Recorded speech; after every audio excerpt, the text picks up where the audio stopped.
Bienvenidos a su programa La Raíz y la Memoria, y en esta ocasión tenemos un invitado que está a punto de convertirse en un clásico. Entonces, este invitado es Omar López Pacheco. Parece que tenemos un vínculo familiar, ¿no? Omar es un estudioso de las letras clásicas. Omar tiene una licenciatura en letras clásicas. En la UNAM. Sí. En la UNAM. Una maestría en letras clásicas. También en la UNAM. Ha dado clases en Italia. Sí. Ha dado clases en la UNAM. Así es. Ha escrito algunas cosas, entre ellas un prólogo. Un prólogo. ¿No? Un prólogo a mis obras completas, que pronto lo van a leer. Está sensacional. Tiene esa rara virtud que muchos quisieran de los escritores, que sabe escribir bien. Digo, porque hay muchos autores que en realidad no escriben bien. Hay algunos. Necesitan 2 correctores de estilo. O 3. ¿No? O 3. Bueno, entonces en esta ocasión tenemos una calavera para mostrar una cosa que Omar va a hablar el día de hoy, y que es el teatro y la tragedia del mundo, digamos. Así es. Eso es lo que vamos a hablar. Y la trajimos no porque estén cerca los días de muertos o hayan pasado los días de muertos, sino porque esta es la máscara final de nuestra vida. Exacto. Y es el telón final. Así es. Claro, si están ustedes viendo que está riéndose es porque murió feliz. Entonces habría que procurar llegar a ese término. Y imitar un poco eso. Imitar este hecho. Entonces, Omar es una persona que tengo el privilegio de conocer desde la edad de los 6 años, si es más que o mal menos no estoy. Y Omar ha sido tenaz en el asunto del estudio, y es un buenazo en el asunto del estudio. Habla 2, 3 lenguas. Todas en español. Todas. Entonces, ahora lo hemos invitado para que hablara de este tema, porque él es un experto en esto. Tradujo algo del latín al español. Sí. Un tratado de pedagogía, uno de los primeros tratados pedagógicos elaborado por un humanista a inicios del siglo XV. Se considera el primer tratadista sobre la pedagogía, según los preceptos del humanismo italiano, y que es un parteaguas en la historia de la pedagogía. Muy bien. Y también ¿sabe algo de griego? Un poco. Es un poco griego. Italiano. Sí, también. Un poco de alemán. Un poquito. Un poquito lo habla, pues. Y lo español presumimos que lo habla muy bien. Ya veremos. Ya veremos. Entonces, como decía un amigo, estamos entre letrados, ¿no? Entonces, ¿quién es Omar? Bueno, pues primeramente saludo a todos, gracias por escucharnos, y agradezco al maestro Sergio la invitación. Hombre, es un honor. Es un honor para mí participar en un proyecto tan grande, en este proyecto de estos programas que permiten conversar desde distintos puntos de vista, desde distintos ángulos, de una manera muy cercana con la gente, ¿no? Aprovechando los medios que están ahorita, ¿no? Que desde la comodidad de su hogar, oficina, y a cualquier hora pueden ver el programa, teléfonos, ¿no? Sí. Se pueden ver estos programas que sirven para acercarnos a la comunidad con mayor alcance. Entonces, agradezco la invitación porque esto me parece un proyecto muy noble, y espero que sirva para todos los que están viendo y escuchando esto. Bien, les va a gustar. Esperemos, claro que sí. Yo creo que les está gustando todos los programas que llevamos, y todos los que hemos visto han sido geniales. Gracias, Omar. Estamos en la sociedad, estamos en el momento de la sociedad de los elogios mutuos. Exacto. Ya se dieron cuenta. Y entonces, sí. Pues despedimos a la máscara un ratito, en lo que se va a hacer su representación de la vida en otro lado. Y bueno, yo he hecho mi representación en este teatro del mundo, pues como todos los humanos, ¿no? Con altibajos en todos los sentidos. Y en esos altibajos, en cierta edad, sobre todo en la adolescencia, queriendo tener, creo que es uno de mis vicios, querer tener certeza de las cosas, entender muchas cosas. Y cuando buscaba respuestas, todo me remitía a los griegos y a los romanos, ¿no? ¿Por qué se dice así? ¿Por qué se hace esto? ¿Por qué creemos en esto? De alguna manera todo desembocaba o me llevaba a la cultura grecorromana. Y fue así que comencé a estudiar a los griegos y a los romanos. No sabía que iba a tener que a estudiar griego y latín, que son idiomas muy difíciles, pero ni modo, ya estaba dentro y tuve que afanarme en ello. Y eso es lo que he hecho con mi vida, es lo que ha hecho más o menos Omar. Por una parte, digámosle una parte académica, en la otra parte, más si lo queremos llamar espiritual, pues he podido seguir, quizá no tan disciplinadamente como debiera, las instrucciones que se dan aquí en el Hawái, en la meditación Zazen, con el maestro Sergio. Pero me parece que la meditación Zazen es un excelente recurso para complementar la vida, para que la vida tenga claridad y entonces no solamente cuidar un aspecto como el académico, sino también el otro aspecto que tenemos espiritual e ir creciendo a la par en ambos aspectos. Omar, cuando tú entras a las letras, te pregunto esto porque muchos quizás de los que nos vean digan, ¿y eso qué es? ¿No? Okay, claro. Cuando tú entras a las letras, hay un impacto de eso. Digo, quienes hemos estudiado algo de literatura, sabemos que hay algo que es un mundo de otros mundos, muchos mundos, que se cruzan ahí. Y entonces, ¿tú cómo ves ese mundo antiguo, digamos, aquel mundo primigenio para muchas culturas, y que tiene una forma de ver el mundo que pareciera ser que se prolonga a nuestros días, ¿no? Hay una prolongación. ¿Cuál es la sensación que se produce cuando alguien se mete a ese mundo y todavía de repente descubre que como no ha avanzado la cosa o como que está atorado a algo? ¿No tuviste esa sensación? Pues sí, realmente cuando me sumergí en este mundo, lo primero que sentí fue asombro por ingresar en una cultura amplísima, no solo en el aspecto temporal, estamos hablando de más de 10 siglos, mucho más de 10 siglos, 15 siglos. Si tomamos que a Homero, más o menos desde el siglo VIII antes de Cristo, hasta el siglo IV, V después de Cristo, con y todavía está vigente. Y que siguen vigentes, entonces es un mundo fascinante en el aspecto temporal y también en la cantidad de material que tenemos, a pesar de que, según dicen los especialistas, no tenemos todo el material que escribieron, que hemos perdido una cantidad ingente, aún así tenemos bastante material. Entonces mi primera sensación fue asombro por haber visto, exacto, como usted lo dice, ¿no? Comparándonos desde el siglo XX, XXI, cuando comencé con esos estudios, creyendo que ya habíamos avanzado, que teníamos el progreso, ver que muchas de las cosas que hacemos, que tenemos, que creemos, que decimos, que pensamos, nacieron allá, vienen de allá y muchas han permanecido prácticamente sin modificación alguna. Entonces mi primera sensación fue de asombro. Después tuve una sensación, como usted dijo, de quizá indignación en el sentido de ¿y dónde está el progreso, no? ¿Por qué no hemos hecho más cosas? Porque nos seguimos enfermando de lo mismo, seguimos muriendo casi de lo mismo, seguimos teniendo los mismos problemas emocionales, exacto, ¿no? Exacto. Seguimos con la misma violencia, la corrupción, política, en todos los niveles, etcétera. No es nada nuevo lo que vivimos ahora. Y entonces, está más agudizado, pero porque hay más gente. Porque hay más gente, ¿no? Y ya hay más tecnología para hacer esos fraudes, ¿no? Pero a final de cuentas, la esencia creo que ha sido la misma. Yo creo que eso lo he ido comprendiendo un poco, sobre todo con el Zazen, que a final de cuentas el hombre es el mismo. Así es. Y esa esencia humana permanece en cualquier ámbito, en el Oriente, en el Occidente, en el siglo VIII, en el siglo V, en el siglo XXI, y si llegamos, si conservamos el planeta Tierra, quizá dentro de 10 siglos, la esencia va a seguir siendo prácticamente la misma. Entonces, después de esa indignación, más bien pasé a ese asunto de reconocimiento, de saber que somos hombres, que somos humanos, y que el asunto no ha cambiado porque no cambiamos como humanos, tenemos esencialmente lo mismo, ¿no? Y entonces me pareció reconfortante encontrar respuestas a las preguntas problemáticas que tenemos ahora, encontrar respuestas a esas problemáticas en los antiguos.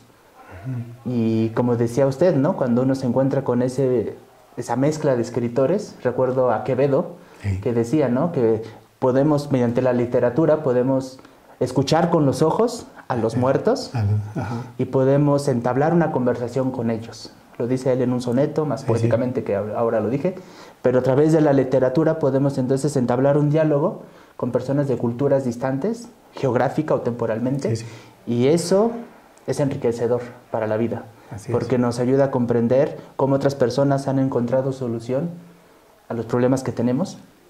Y por eso la literatura a mí me ha enriquecido, ¿no? Es algo que ha enriquecido mi vida en el sentido de que puedo encontrar respuestas en los libros, en la literatura, en la poesía, en un drama, etc.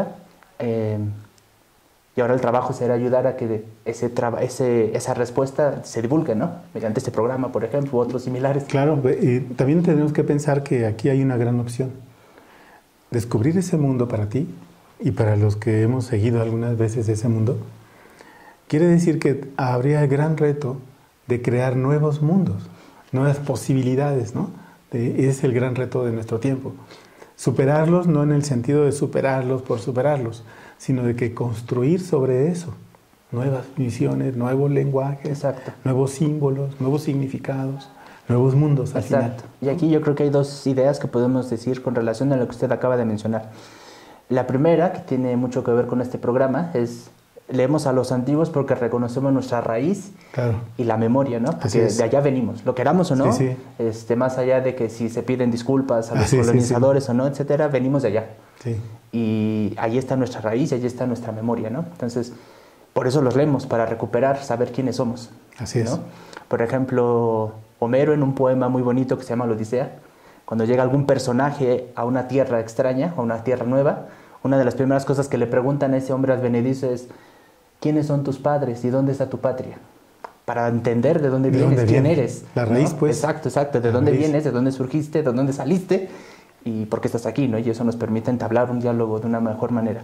Y en cuanto al otro, eso que decíamos del progreso, de superar, es que en la literatura el progreso es distinto al progreso de la tecnología, ¿no? Sí, porque, sí. por ejemplo, el mismo poema de la Odisea de Homero, que según los estudiosos fue del siglo VIII a.C., un poema de este siglo no lo puede superar, porque no se trata de ese progreso. Entonces, viene la idea que tenían ya también ellos, los romanos sobre todo, de que la novedad no era muy bien vista, en el sentido de esa originalidad que ahora se predica por muchas partes, crear algo ex nihilo, de la nada, sino que más bien se tiene que crear a partir de los ancestros, claro, a partir del camino que recorrieron los otros, y así es como se puede crear. Y el progreso se logra precisamente porque reconocemos nuestra raíz y jalamos de ella, ¿no? Siguiendo la metáfora como un árbol, de la raíz absorbemos los nutrientes para poder crecer, florecer, dar fruto, ¿no? Entonces la superación, yo creo el progreso viene dado por el reconocimiento de la raíz. Entonces México, a pesar de que tuvo una cultura prehispánica enorme, grande en muchos sentidos, pues llegaron los colonizadores españoles y nos trajeron esa cultura clásica, ¿no? Entonces la tenemos que aceptar de alguna manera, no podemos combatir contra ella, ¿no? Ya está en nosotros. Entonces yo creo que lo mejor es retomarla y buscar buscar a partir de eso cómo podemos nosotros proponer, partiendo de esa raíz, alguna vía nueva, alguna nueva solución, alguna nueva forma, pero siempre reconociendo la raíz. Así es, porque el problema es la identidad al final. Sí. Un problema de identidad que no te da a veces sentido al presente. Exacto. Y entonces puedes convertirte en un inconforme o en un resentido social. Exacto. Y aquí el problema de ser un resentido o un inconforme social genera grandes conflictos en términos de relaciones humanas. Sí, ¿no? Porque uno se siente extraviado, ¿no? Si no sabe de dónde viene realmente, ¿no? Y aunque puede ser parte de la evolución o del crecimiento de cada individuo, en algún momento se interroga, ¿no? ¿De dónde vengo? ¿Quién soy? Sí. Es una pregunta clave en todos los seres vivos humanos. Entonces, si recurrimos a esa literatura o a esa cultura clásica, podemos retomar y comprender muchas cosas, e incluso no solamente proponer cosas nuevas, sino incluso también ver en qué se equivocaron, porque no eran perfectas. Así es. Y ver, bueno, su vía, su propuesta no fue tan buena, la podemos mejorar nosotros, ¿no? Pero siempre partiendo de eso. Ok. ¿No? Bien, Omar, vamos a hacer una pequeña pausa y ahora regresamos. En un momento regresamos.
Regresamos a su programa La Raíz y la Memoria con nuestro invitado Omar López Pacheco, que el día de hoy vamos a ahondar un poco más sobre este tema de los antiguos, digamos, ¿no? Le voy a poner como los antiguos, okay, para no ofender a ningún muerto. Exacto. ¿No? Entonces, el tema central sería en este bloque el tema del teatro. Exacto. Y la tragedia del mundo, o el teatro y la tragedia, ¿no? Okay. Sé que te gusta mucho este tema, a mí también me gusta, a los videntes también, okay, entonces a Daniel también, a todo el mundo le gusta. Somos teatreros. Somos teatreros. O sea, el que no hace panchos no es... Algo falla ahí. Anda mal de la cabeza, sí, ¿no? Y el que no aguanta carrilla, también. Exacto. Sí. O sea, los que no aguantan bullying. Un poquito. Bueno, vamos a la tragedia de este mundo. El teatro del mundo. Bueno, eso del teatro del mundo ha sido un tópico, una idea común, desarrollada por mucho tiempo y desde los antiguos, ajá, que se veían, como decíamos, a veces perdidos en este mundo, sin saber por qué pasaban las cosas. O sea, todo mundo, en todos los tiempos, ha tenido esa misma noción de buscar, ¿no? De quién soy, de dónde estoy, ¿no? De dónde vengo. Y entonces, en alguna manera, se ha tratado de responder eso, quizá de una manera fácil. Ahorita podemos ver si es tan fácil o no es tan fácil. Una idea fácil o una manera fácil para solucionar esto es, pues las cosas están así porque hay una fuerza superior que no vemos, que es la que dispone todo, ¿no? Y entonces comenzaron a llamar eso destino. ¿Y el oráculo también? ¿Cómo? ¿El oráculo también? Exacto, o sea, lo que vamos, que después ese destino comenzó a tener personificación. Entonces los griegos lo llamaban moiras, ¿no? Y decían que eran 3 mujeres, eran hilanderas, decían una metáfora de que la vida se va hilando, ¿no? Entonces había una encargada de iniciar el hilado, que era el nacimiento, otra que era la que tejía, digamos, propiamente, la que iba construyendo la vida, y había una final, una tercera y última moira, que era la que decía cuándo se tenía que cortar. Está muy grande este hilo. Ya se acaba, ¿no? La vida, ¿no? Y esa moira tenía la tarea, la función de indicar cuándo cada persona moría. Entonces, es una idea fácil decir, bueno, las cosas pasaron porque ella tejió así, ¿no? O ella quiso cortar y el asunto sucedió.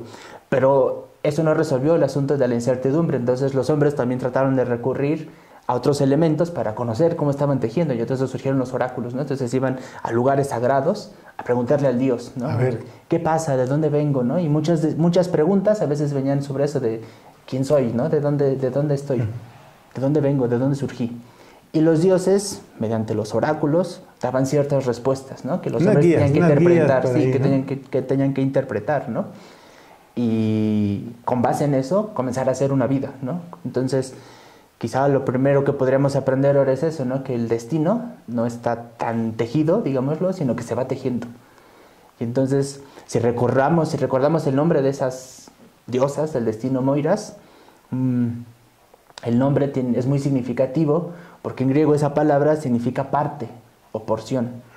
Entonces el destino ya no se entiende como una historia preescrita, un guión que tenemos que seguir de manera inamovible, sino que el destino más bien una porción, tu porción de vida. Eso es tu destino. Es lo que te toca, pues. Es lo que te toca, y entonces es un marco, digámoslo así, en el cual puedes moverte.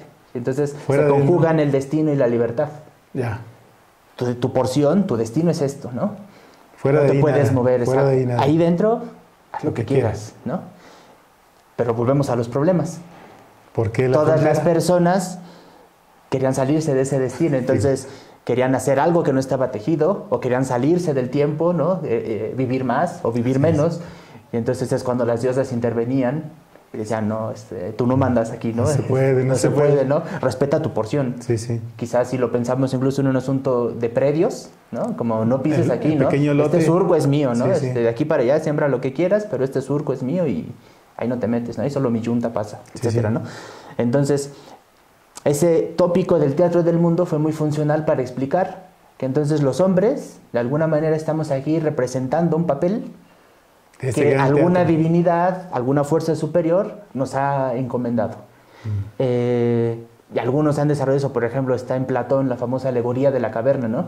Que los hombres no vemos la realidad, no vemos las cosas verdaderas, sino que estamos viendo una sombra, sombras de las cosas, hasta que llega algún sabio, un iluminado y nos dice, volteen, ¿no? La vida está allá afuera, no adentro. ¿No? Sería un primer punto. Y yo creo que el culmen llega en el Siglo de Oro, con el poeta español Pedro Calderón de la Barca, que tiene una obra de teatro precisamente así, el gran teatro, primero el gran teatro del mundo, y después La vida sueño, ¿no?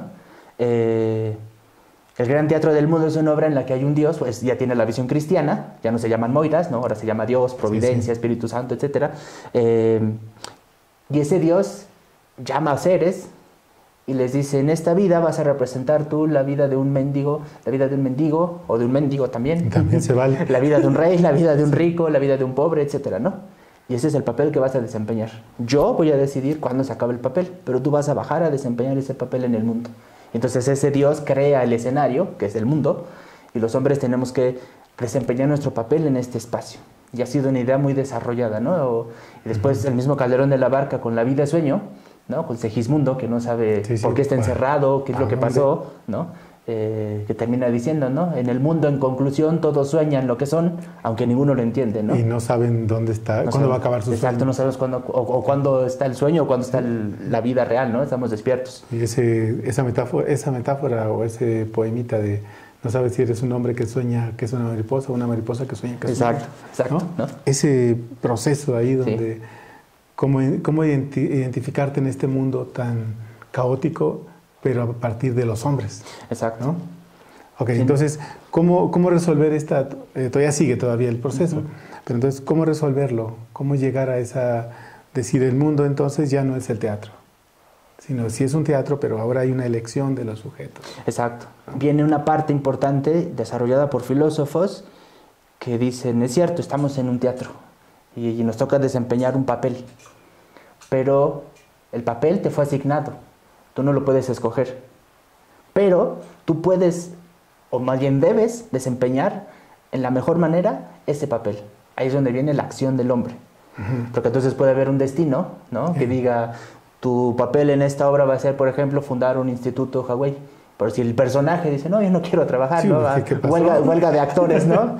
No trabajo, pues no se funda nada, no se crea nada, claro. ¿No? Aunque el destino, el libreto ya estaba marcado y estaba dicho, pero si el individuo no trabaja para desempeñar ese papel, las cosas no funcionan. Entonces el destino no es tan cómodo, porque entonces vemos que ya no puedo echarle la culpa a alguien.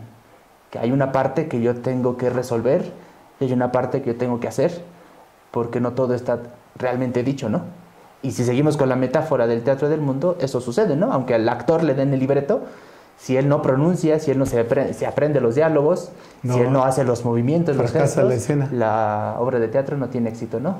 Entonces sí quiere decir que en ese momento estamos asistiendo ahora a un proceso de subversión del papel del actor en el teatro del mundo. Sí. Entonces, pero esa subversión, Omar, tiene hoy día otras implicaciones. Cuando hablamos de cómo un individuo tiene una capacidad de elección y el destino está escrito, pero tú decides cambiar ese destino, y entonces asumes que el mundo está ahí para que tú lo puedas transformar. Exacto. Pero eso, ¿cómo se rompe, Omar? O sea, ¿cómo los que nos están viendo dirán, pero sí está chido, pero ¿y luego? ¿Cómo se hace? ¿Cómo se hace? El asunto, volvemos a lo mismo. Parte de que conozcamos cuál sería el papel que hay que desarrollar, que desempeñar.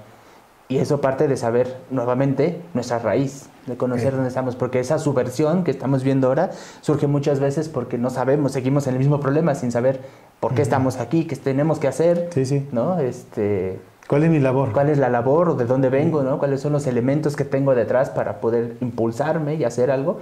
Entonces parte de la subversión se debe a eso, a que seguimos sin saber nuestras raíces, sin conocerlas, entonces seguimos perdidos. Y queremos transformar al mundo en una rebeldía, llamémosla ahorita así, sin ton ni son, porque no conocemos los límites ni nuestras raíces y queremos transformar el mundo sin un orden. Ese es como una rebeldía por rebeldía. Exacto. O sea, no hay una elaboración de decir, por aquí vamos a cambiar, ¿no? Exacto. Entonces yo creo que lo primero que podríamos hacer para comprender y transformar sería, siguiendo a los griegos que tenían un dicho muy importante, muy hermoso, que decía, conócete a ti mismo. Este sería el primer trabajo que yo creo que hay que hacer. Yo tengo que hacer un trabajo de introspección, mediante meditación, oración, algún trabajo, alguna práctica, ¿no? Que me permita conocerme a mí mismo y saber entonces qué tengo, quién soy, cuáles son mis recursos, para que entonces yo tenga conciencia de los elementos con los que puedo transformar. Porque, por decir alguien, ¿no? O alguien que está desempeñando el papel de psicólogo y alguien que está desempeñando el papel de ingeniero, ¿no? Un psicólogo no puede transformar el mundo con elementos de ingeniero porque no los tiene. No se conoce, ¿no? Por poner un ejemplo quizás sencillo. Y el ingeniero no puede resolver los problemas mentales pues porque no tiene la formación, ¿no? Y quizá tiene más problemas él. Entonces, yo creo que la transformación parte de eso. Primero, un autoconocimiento que nos lleve a saber cuáles son nuestros recursos, cuáles son los elementos que tenemos para transformar el mundo. Y segundo, conocer ese mundo para saber cómo transformarlo sin ser invasivos, sin dañar. Sin violentar el espacio instituido y sin violentar a los que viven en ese espacio. Exacto. Nada más que esa es una labor de tacto. Sí. Es una labor de estrategia. Hay que ser un estratega también. Sí. Hay que ser una gente con una sensibilidad de decir, a ver, no les vamos a decir que es así porque sabemos que eso violenta. Exacto. No vamos a decir que esto lo cambiamos porque no nos gusta. O sea, se violenta la cosa. Entonces, la estrategia sería iniciar un proceso personal donde tú eres el actor. Exacto. De tu sí, destino. tomar conciencia de eso, ¿no? De que uno está desempeñando un papel. Y que quizá la transformación no consiste en alterar ese papel, sino en desempeñarlo. Así es. Porque si se te asignó un papel, siguiendo con esa creencia de que el papel ya fue asignado, si te asignó es porque el director del teatro, el autor, sabe muy bien qué tienes que hacer. Entonces la transformación consistiría en hacer eso que te toca hacer. Bien. Y reconocer lo que tienes que hacer y hacerlo, y naturalmente hacerlo bien, ¿no? Bien. Esforzándose en eso. Pero siempre partimos de lo mismo, de esa claridad de a partir de tu autoconocimiento. Porque si no, no podemos hacer bien las cosas, ¿no? Cuando hablamos del autoconocimiento implicaría que alguien sabe quién es. Sí. A la pregunta esa de quién soy yo, las respuestas son infinitas, Sí. ¿no? Pero el problema es quizás la ubicación en tu temporalidad y en tu geografía. A ver, me tocó aquí en África, Exacto. en China, ¿no? Sí. Aquí en México, me tocó aquí, así soy, así es y así voy a ser. Exacto. Pero asumo ese compromiso en ese gran teatro del mundo que estoy participando como alguien que puede incidir en ese nuevo giro que puede dar ese teatro en la siguiente versión. Exacto. ¿No? Sí. Conocimiento de mí mismo y después conocimiento del mundo, ¿no? Como decía otro sabio, ¿no? Yo soy yo y mi circunstancia. Así es. Si no la salvo a ella, no me puedo salvar a mí tampoco, ¿no? Claro. Pero entonces aquí hay otro problema. La circunstancia a veces te oprime, pero a veces tú la puedes subvertir. Sí.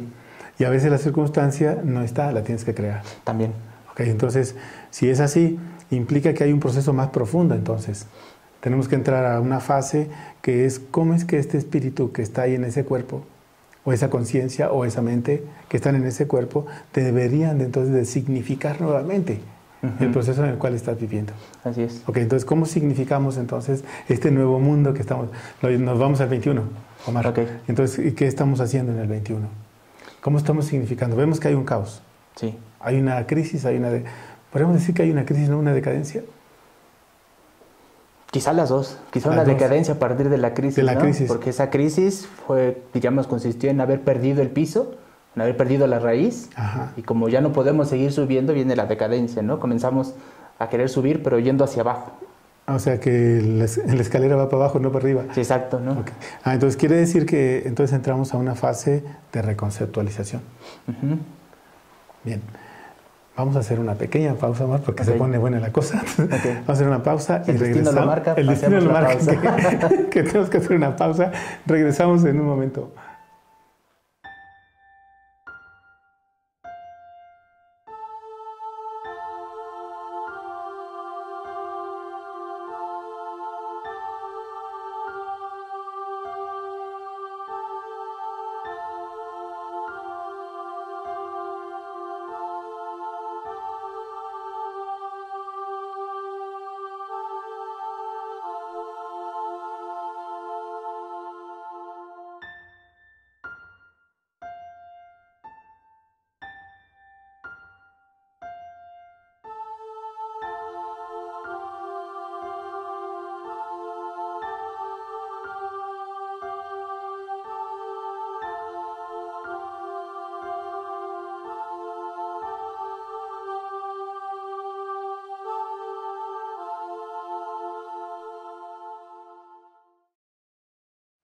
Estamos de regreso en su programa La Raíz y la Memoria con ese tema realmente apabullante para nuestro tiempo. Apabullante porque es como reverdecer permanentemente. Exacto. Es un reverdecer y que trae como indicador una condición que se vincula a la desgracia, al término de desgracia. Exacto. ¿No? Entre tragedia y desgracia. Así es. Entonces, ¿por qué no ampliamos este tema de desde qué es una desgracia, desde qué es una tragedia, ¿no? Cómo estas tienen un sentido para nuestra vigencia, ¿no? Sobre todo que ya estamos dijimos vamos al presente. Sí, exacto. ¿No? Pero regresamos a la raíz. Claro, no, es un ir y venir, pues. La tragedia, ¿no? Por ejemplo, o más bien la tragedia como género literario, no estaba relacionado precisamente como ahora tenemos el término trágico, tragedia, como funesto, ¿no? Sí, Triste, aunque los finales no eran siempre los mejores, sino que tragedia tenía un sentido, una relación con festividades sagradas, porque para los griegos el teatro formaba parte de una festividad sagrada, ¿no? En honor principalmente del dios del vino, ¿no? Dioniso. Y esa tragedia principalmente lo que representaba era hechos nobles, generalmente tomados de la mitología griega, de lo que llamaríamos la historia sagrada o divina de los griegos, y se tomaba para algo muy importante, para enseñarle a la gente, para que la gente aprendiera. Y quizás el otro proceso es parte de la respuesta de qué hacer ahora, ¿no? En la lectura yo me puedo reconocer, o yo puedo reconocer que el otro ha tenido o tuvo los problemas que yo tengo ahora y cómo lo resolvió. Porque en la tragedia se le presentaba a la gente un conflicto mitológico que la gente ya conocía porque era parte de la historia, de la cultura, y cuando el poeta trágico presentaba esa tragedia, lo que hacía era enseñarle a la gente cómo se tenían que resolver las cosas, porque había un proceso que llaman los expertos reconocimiento. Cuando el espectador estaba viendo a los actores desempeñar su papel, se reconocía. Claro. Reconocía que a lo mejor él también tenía esa ira o ese enojo o algún otro problema que estaba viendo allí en el escenario. Él lo reconocía y decía, es lo mismo que yo, ¿no? Me está pasando a mí. Y después de haber reconocido eso, recordando lo que dijimos hace rato de conócete a ti mismo, ya que conoces tu condición, viene un proceso de curación, ¿no? Que te permite trabajar en eso. O sea, la sanidad por espejearte. Exacto. O sea, te espejeas y dices, aquí yo puedo resolver eso, ¿cómo lo resolvió él? Exacto, porque a veces el primer paso quizá para curar cualquier enfermedad emocional, orgánica, de donde sea, quizá el primer paso siempre es reconocer la enfermedad, ¿no? Sí. Saber en dónde está, ¿no? No ver solamente el síntoma, sino comprender de dónde está o por qué está surgiendo eso, ¿no? Y una vez identificado el problema o la patología, se ataca, ¿no? Se cura. Y entonces esa tragedia representaba a estos personajes con estos hechos y vemos algo muy interesante que tiene que ver con el destino. Hay personajes que tenían un destino ya establecido, no lo aceptaban y querían escapar de él, querían evadirlo. Y siempre los alcanzaba. El destino siempre los alcanza, ¿no? Porque el destino siempre se cumple, ¿no? El destino siempre está ahí. Entonces quizá podríamos decir la fórmula del destino no se evade, sino que se resuelve. Y se resuelve desempeñando tu papel, ¿no? Como decíamos. Asumiendo que te toca hacer y lo haces. Exacto, ¿no? Asumiendo esa parte que nos toca. No evadiendo el conflicto que te toca, ¿no? O la misión que te toca. Exacto, porque tarde o temprano va a llegar, ¿no? El golpe. El problema aquí es no aceptarlo porque no te parece ser beneficioso. Sí. No aceptarlo porque parece ser que no te conviene, ¿no? Y la otra es aceptarlo porque sé que voy a crecer. Sí, exacto. Sé que voy a dar un gran salto, ¿no? Sí, exacto. Ese trabajo es el que va a permitir transformar el escenario. Así es. ¿No? Porque a veces volvemos a lo mismo, ¿no? A veces el destino se puede convertir en algo muy cómodo. Estoy aquí y así soy, pues porque es el destino. Así me tocó, ¿no? así me tocó. Aquí nos tocó, ¿no? Entonces, sí. Hay corrupción, pues es el destino, ¿no? Hay inseguridad, pues es el destino, ¿no? Me asaltaron, pues ya te tocaba, ¿no? Sí. ¿No te habían asaltado? ¿Qué pasó? Sí. ¿No? A todos nos pasa, ¿no? Desempleados. Entonces, el destino siempre alcanza, Ajá. ¿no? Y entonces, una forma cómoda es decir, esto que hago o lo que no hago, pues lo hago o no lo hago por el destino.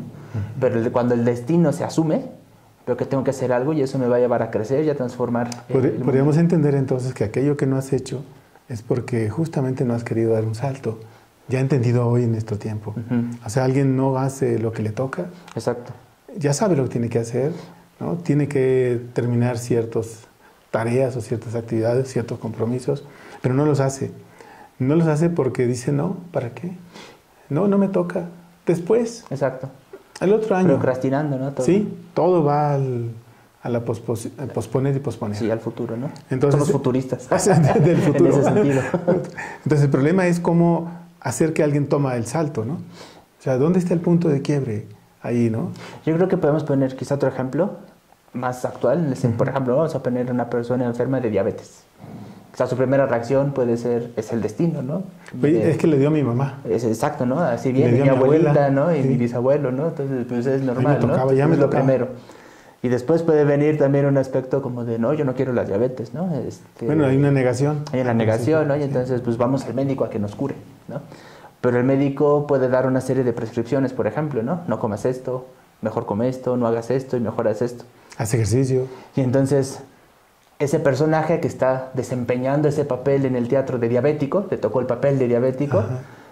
no quiere desempeñarlo porque entonces, aunque le hayan dicho, no comas esto, parece que le dijeron come más y come doble, ¿no? De eso que no puede comer. Entonces no está haciendo lo que le toca hacer. No le corresponde, no está en su papel No está realmente. en su papel, ¿no? Entonces, al no hacer lo que le toca hacer, oye, ¿por qué no te cuidas? ¿Por qué no? Pues es que ya si el destino está así, pues me voy a morir, ¿no? De algo me tengo que morir. Algo me tengo que morir. Bueno, a veces dicen, poco veneno no mata. Poco veneno mata, pero lo cierto es que poco se hace mucho, ¿no? Sí, acumulado en esta semana. Exacto, ¿no? Es mucho. Entonces, el asunto está que cada persona realice lo que tiene que hacer, ¿no? Porque también está el otro asunto, en nuestra época, ¿no? La información está tan disponible que, ya entendí, ¿no? Ya sé, sí, ya sé qué me toca hacer, ¿no? Ya comprendí, pero no lo hacemos, seguimos en un estado de pasividad. Nos falta pasar a la acción, ¿no? Es que ya sabemos qué tenemos que hacer. Sí, ya lo sabemos, O sea, ¿no? la pregunta aquella de qué me toca ya está resuelta. Quizás sí. Pero no está resuelta la acción. La acción. Entonces ya entendí. Porque además a veces viene otro acto quizá un poco de soberbia. Sí. El día que yo quiera lo hago, ¿no? En un día lo hago, ¿no? Entonces, Sí, pues, oye, ¿por qué no has reparado el tubo, no? El día que lo haga en 5 minutos quedan, ¿no? Bueno, sí, pero ¿por qué no ocupas esos 5 minutos de ahora para hacerlo? Sí, pero ¿no? ya lleva 20 años. Ya lleva 20 años diciendo así, ¿no? Y entonces 15 años. el tubo ahí sigue. La ventana rota, el cristal roto de la ventana no se ha reparado en 10 años. Sí, ¿no? Y tiene un plástico cada que llega la lluvia, ¿no? Sí, es un vidrio que yo resuelvo en 5 minutos, pero no lo has resuelto, ¿no? Okay. Entonces, el destino no se cumple. Entonces no mejora tu calidad de vida. Exacto. No mejora tu forma de vivir. No mejora tu forma de construcción interior. No hay ese crecimiento. Ok, ¿esa es una tragedia? Está una tragedia en el sentido de que no has comprendido tu papel, ¿no? Dentro del gran teatro. O no te has reconocido, ¿no? No has reconocido cuáles son los elementos que tienes y entonces no te curas, no buscas cómo resolver ese destino, ¿no? Que te tocó. En las mitologías, en las tragedias les presentaban muchos ejemplos, ¿no? Podemos mencionar uno, el de Edipo, que tenía como destino matar a su papá y acostarse con su mamá. Para evitar ese destino, cuando nació, su papá lo envió lejos, a otra tierra, para que lo mataran. No lo mataron, simplemente lo colgaron, y el rey de esa región lo adoptó como su hijo.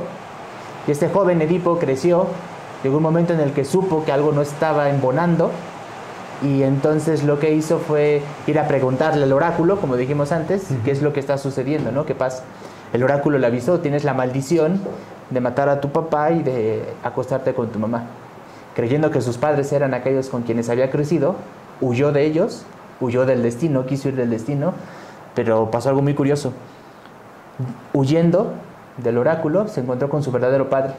Hubo un altercado en el camino, combatieron y él mató a un señor sin saber que estaba matando a su papá. El destino se cumplió. Se cumplió ahí. Ahí está su tragedia, ¿no? Queriendo evitar hacer algo, terminó haciéndolo. Llega a Tebas, su ciudad natal, en donde tendría que haber vivido. Ajá. Y esa ciudad tenía otra maldición. Estamos llenos de maldiciones. Esa ciudad tenía la maldición de una esfinge que proponía enigmas a las personas para que lo resolvieran. Y si no lo resolvían, los mataba. El enigma más conocido, porque al parecer eran varios, el más conocido era: ¿cuál es el animal que primero camina en 4 pies, después en 2 y después en 3? Nadie resolvía ese enigma. Edipo lo resolvió.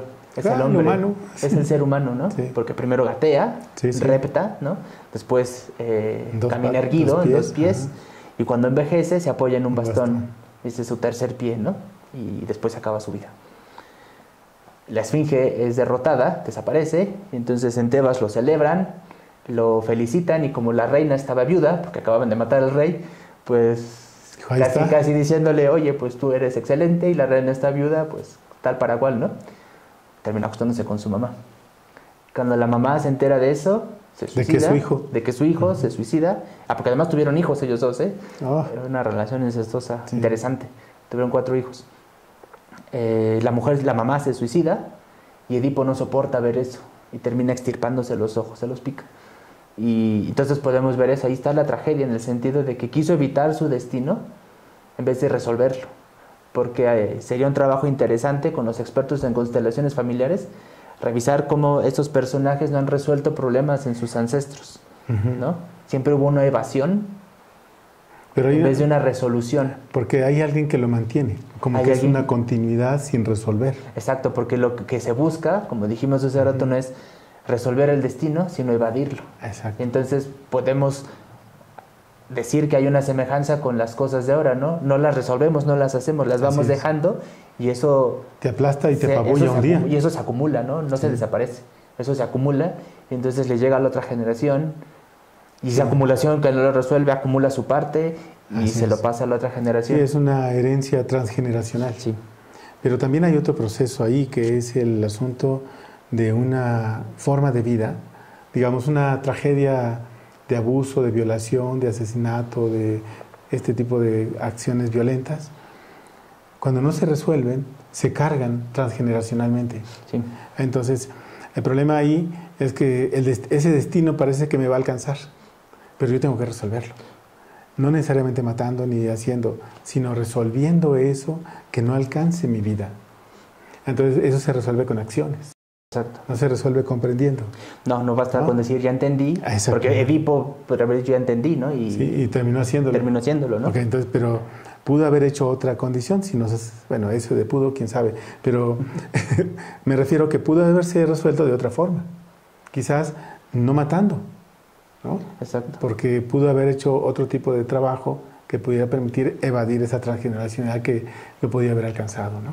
O que lo alcanzó al final. Y yo creo que está ahí siempre un elemento, yo creo que es muy importante ese elemento de la soberbia, que muchas veces la soberbia consiste en querer salirnos de nuestro destino, creyendo que somos más fuertes, más sabios, que somos muy buenos, cuando, pues sí, aunque una persona sea muy buena, todos tenemos ciertos límites, ¿no? Entonces, Edipo pudo haber sido humilde, por decir algo, y dejar pasar a su papá, ¿no? Está bien, en el camino que vemos los dos, yo me hago para que pase. Pero él se sintió más fuerte, más joven, y lo vio débil. Atacó, ¿no? Lo atacó, ¿no? Entonces, la soberbia es un elemento muy importante que nos juega trampas, ¿no? Y entonces, por eso volvemos a lo mismo. A veces la soberbia viene de una falta de autoconocimiento. Sí. Queremos volar más alto de lo que podemos, ¿no? Y entonces el asunto es eso, que el destino entonces no lo veamos como algo preestablecido, sino como un marco en el que podemos movernos con libertad, pero trabajando siempre, ¿no? Trabajando, pero en ese marco, sin que la soberbia nos impulse a llevar más cosas afuera de eso. Sí, a esa soberbia hay que agregarle también el proceso del ego, el proceso de la condición de no, ¿por qué tú? ¿Por qué lo otro? Sí, exacto. ¿No? Y eso permitiría quizás una posibilidad de poder hacer que las cosas fluyan. Y no es que vadas, construyes otro rumbo. Sí, ¿no? Se construye y se hace cooperativo además, ¿no? Porque entonces, cuando yo comprendo mi destino y hago mi parte, puedo ayudar al otro a hacer también su parte. No resolvérsela, pero puedo ayudar, ¿no? Y entonces todo fluye. Muy bien. Vamos a hacer una pausa, Omar. Se pone candente la cosa y pasaremos a nuestro cuarto y último bloque. Que no se vayan, ahorita regresamos.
Estamos en su programa La raíz y la memoria, en este retorno al tema de la tragedia y este teatro del mundo y estas fatalidades.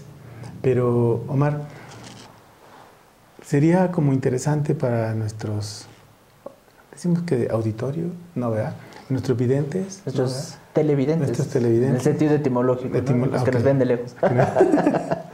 Bueno, entonces, creo que el tema que está vigente en gran parte de nuestros estilos de vida contemporáneo está vinculado a este proceso emocional y este proceso de la pérdida del sentido de una emoción en tu vida o la exaltación de esa emoción en tu vida. Hablamos de la gran mayoría de las personas que son demasiado tristes, demasiado miedosas, demasiado ansiosas, demasiado iracundas y a veces exageradamente felices. Okay. Pocos, pero sí, ha de haber alguno ahí medio loquito, ¿no? Sí. De felicidad. Entonces, eso significa que esas formas de vida hoy día son un problema social. Bueno, según nuestro estudio, nuestro, ¿cómo sería nuestro indicador emocional? Okay. Indica que hay un proceso de dominancia de este proceso constructivo que hacen los individuos. Claro que eso tiene que ver con lo que tú dices. Siempre ha existido, ¿no? Es la misma condición. Sí.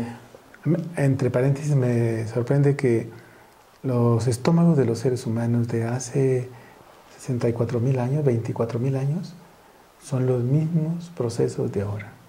Entonces, Darwin no tenía razón, ¿no? Sí. Exacto. Entonces, el punto es que emocionalmente también tenemos el mismo proceso. Sí, no hemos cambiado mucho. No ha mejorado, ¿sí? Seguimos entristeciéndonos, deprimiéndonos, alegrándonos en exceso.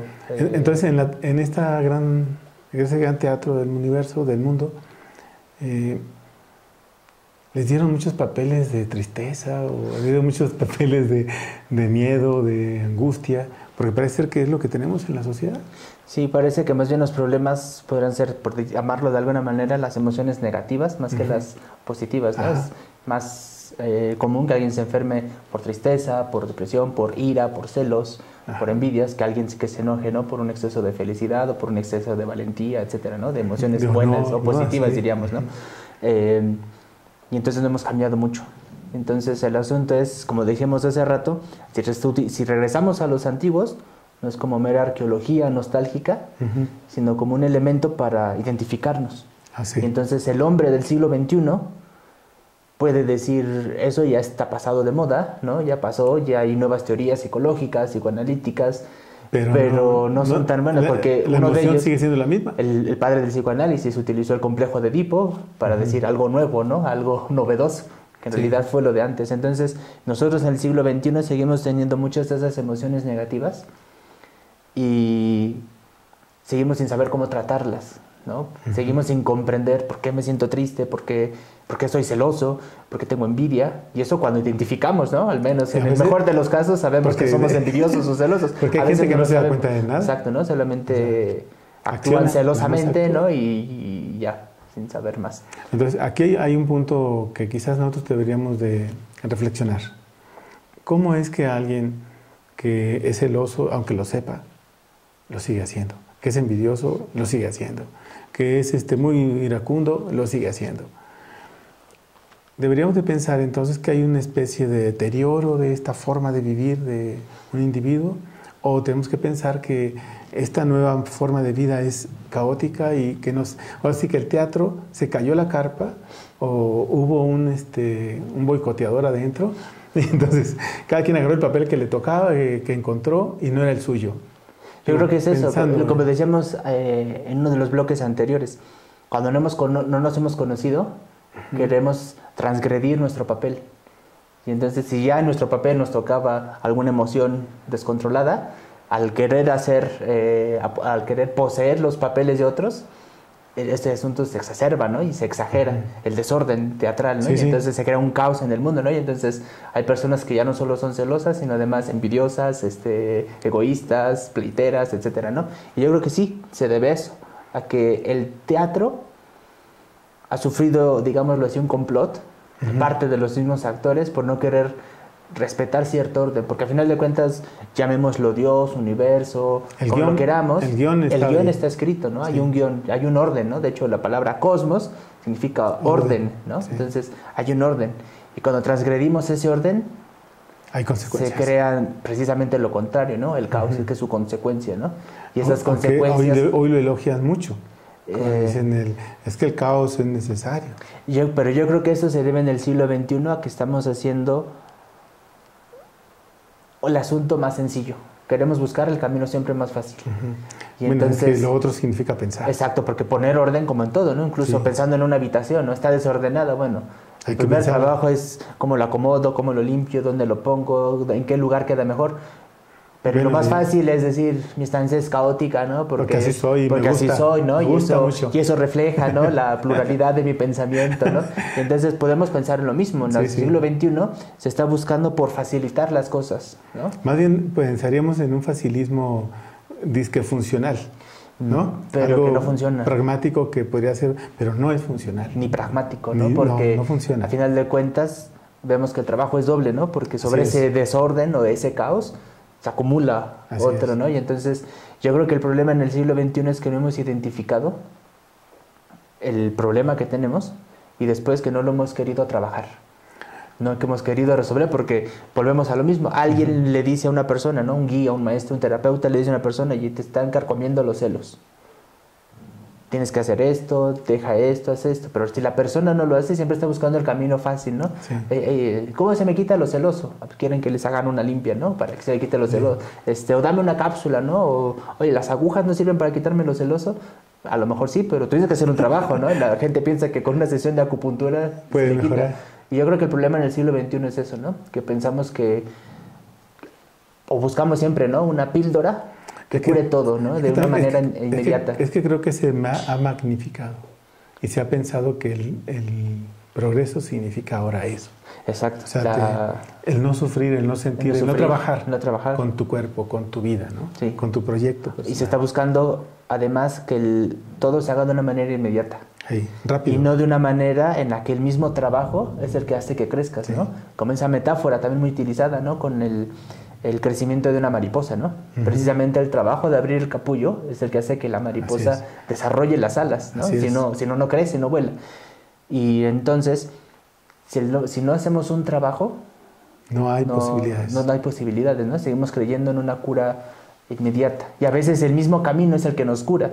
Lo que decía otro poeta griego, no tan antiguo, más moderno, de este siglo, hablando del camino que se tiene que hacer a la Odisea, el poeta se llama Cavafis, ¿no?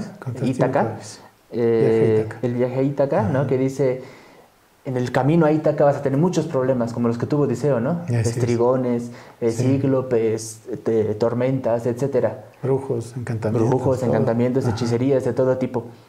Pero cuando llegues a Ítaca verás que lo importante no fue precisamente haber llegado a Ítaca, sino el camino. El viaje. El viaje es lo que te enriqueció y entonces pareciera que ahora el siglo XXI está despreciando esos viajes. Sí. Queremos que por arte de magia llegar al destino, sin saber que el destino se construye, ¿no? Porque regresamos a esa idea de que creemos que el destino, por estar hecho, yo ya no tengo que hacer nada, no me involucra. Pero el destino también lo voy construyendo yo. Así es, y esa es la gran opción.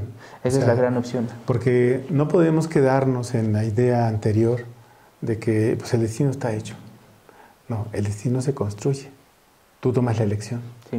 Está bien, está escrito así, pero también puedo construirlo mejor. Exacto. O puedo hacer que se altere más rápido o que cambie. Sí. Cuando a uno de pequeño le dicen, oye, tú estás bien para esto, tú irías bien para... Oye, Omar, sería bien que estudiaras letras, ¿no? Y tú dices, no, ¿por qué? Exacto. Yo quiero ser ingeniero de esos que arreglan. Bombero. Yo quiero ser bombero, ¿no? Sí. ¿Por qué? No, pero es que se ve que tienes facilidad para eso. Pero no me gusta. Cuando alguien dice no me gusta y tiene esa facilidad, da una vuelta y cae donde mismo. Exacto, siempre va a dar caer ahí, vuelve a dar, ¿no? O sea, tú eres bueno para tal cosa. No, y da una vueltezota y al terminar termina ahí. Sea ya viejo, sea joven, termina ahí. Sí, pasa. Ok, pero este es un destino donde tú has decidido retrasar el cumplimiento de tu destino. Sí. Pero aquí es un capricho.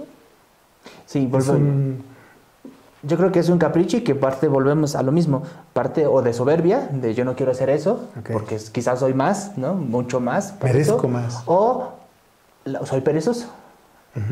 Tú estás hecho para las letras y estudiar todo eso, ¿no? Luego hay que leer un montón. Sí, no, mejor me hago chofer de plataforma, ¿no? En alguna plataforma es más fácil. Es más fácil, pero después resulta que no es tan fácil porque no es lo tuyo.